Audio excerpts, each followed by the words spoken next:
শহরে অমিত শাহ ও JP Nadda 25শে December রাতে কলকাতা পৌঁছান তারা। বিমানবন্দরে তাদের স্বাগত জানান বিজেপির রাজ্য সভাপতি সুকান্ত মজুমদার ও বিরোধী দলনেতা শুভেন্দু অধিকারী। রাতে বিমানবন্দরে সাংবাদিকদের সঙ্গে কথাও বলেন সুকান্ত মজুমদার। নানা প্রশ্নের উত্তরও দেন তিনি। ভালো কথা, বিবেকানন্দ সম্পর্কে কমসে কম তৃণমূল কংগ্রেস পড়ুক তো একটু। আমি যে মন্তব্য করেছি আমি সেই মন্তব্য আবার বারবার বলছি, একই মন্তব্য করছি, আবার বলছি।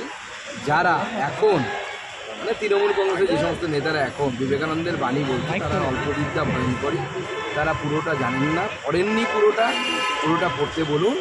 ফুটবল খেলা, এই গীতাপাঠ করাচ্ছে, ফুটবল খেলা ভালো যে বাক্য বলছে, এই বাক্যের আগে এবং পেছনে অনেকগুলো কথা বিবেকানন্দ বলে গেছে।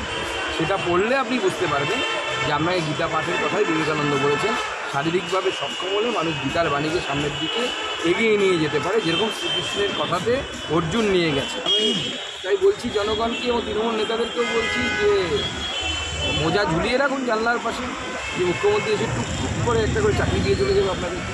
আর পার্থবাবুর মতো যদি বেশি বেশি ফান্টা হয়ে যায়, তখন আপনাকে বান্ধবীও দিতে পারে টাকা।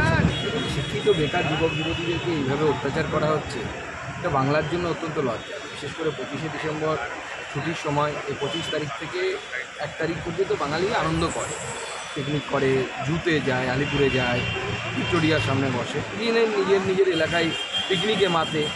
বাংলার এটা বহুদিনের কালচার বলতে পারেন, বাংলার এই কালচার। এই সময় কিছু পরিবারের লোক রাস্তার পাশে, আমাদের কিছু পরিবারের সদস্য তারা রাস্তার পাশে বসে আছে, সেখানে ধর্ণা দিচ্ছে, তাদেরকে অ্যারেস্ট করা হচ্ছে, মুখ্যমন্ত্রীর বাড়ির কাছে গেছেন বলে আমাদের দেখতে খারাপ লাগছে।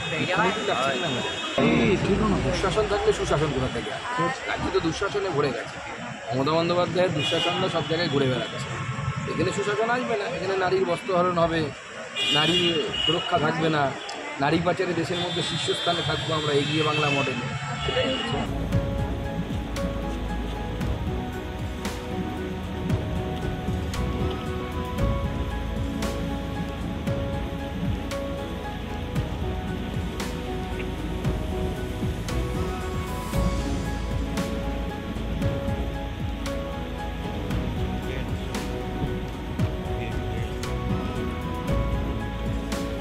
ये बाकी आगे वाली गाड़ी